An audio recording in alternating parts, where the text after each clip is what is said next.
For Hype Plus News, I'm John Apple. While fans are raving about the new live-action remake of Disney's The Little Mermaid, author and activist Dr. Umar took to his social media account to shun the film for its lack of black love representation. In a video on his Instagram account, where he also blasted the upcoming film Spider-Man Across the Spider-Verse, the school psychologist critiqued, "How the hell are you gonna have a black superhero cartoon for our children?" And he's lusting and thirsting over the skim milk in the damn trailer.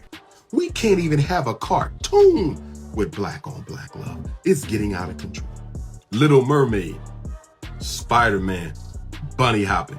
He added that Spider-Man's character in the film would end up being replaced after being accused of sexual harassment. She probably gonna accuse him of smacking her too. Watch, he gonna get locked up. I'm gonna tell you what's gonna happen. Spider-Man across the universe, she gonna accuse him of rape, and he gonna go to jail, and they gonna replace him with a white Spider-Man. Watch. Although we have seen these scenarios played out in real life consistently, some fans might say it's not that deep. It's just a children's movie. Halle Bailey's role as Ariel in The Little Mermaid is groundbreaking in itself because the original character was white.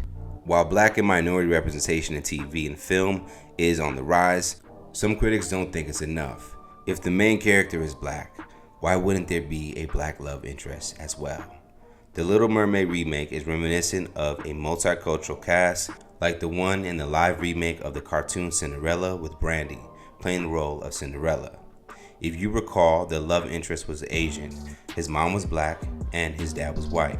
The new Little Mermaid is played by Halle Bailey, with Jonah Harkin playing her love interest, Prince Eric. The comments were filled with polarizing opinions, with some agreeing with what Dr. Umar had to say and others objecting against it. Former NBA player Matt Barnes was someone who voiced his frustrations at what Dr. Umar had to say. Under the comments of the Hollywood Unlocked Instagram page, he wrote, "So we're finally starting to get black superheroes. And this, Umar hadn't yet seen the film, but he was telling people not to watch it because he thinks black Spider-Man might be crushing on a white girl. Shaking my head. Make it make sense. It'll be your own people all the time." One user in support of Umar would say, "They're heavily promoting interracial relationships, predominantly black with non-black, for a reason.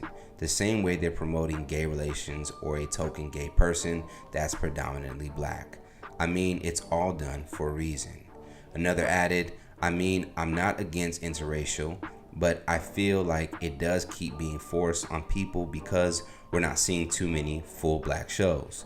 I get what Dr. Umar is saying. A lot of black people feel like they need someone white to make something feel validated in many sense. If y'all say it or not, a lot of people do think that way, and I just didn't see why. It's a black Spider-Man. Why not have a black woman in it as well? Dr. Umar himself would double down on his statements via Instagram in a new post released on Tuesday. "We rarely get black leads in these cartoons/comic movies, and when we do, there's hardly ever a normal black family with black children and two black parents. Someone either has to be adopted, has a white parent, or in love with a snow bunny. What's wrong with wanting our children to see a healthy black family or black on black relationship on the cartoon/comic big screen? Don't you ever think for 1 minute that these movies are programming our children's minds?" Dr. Umar being a huge supporter of black love is something that isn't new, but some are wondering if he's taking things too far this time. Is there enough black representation in regards to romance and families in film? Are the movie makers' efforts to show inclusion on a wider scale diminishing the call for representation specifically for black love?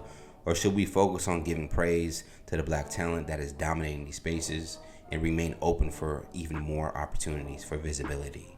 Let's talk about it more in the comments below, and stay up to date for the latest news in comedy, music, and sports by subscribing here to our YouTube channel. And follow Hype Plus across all social media.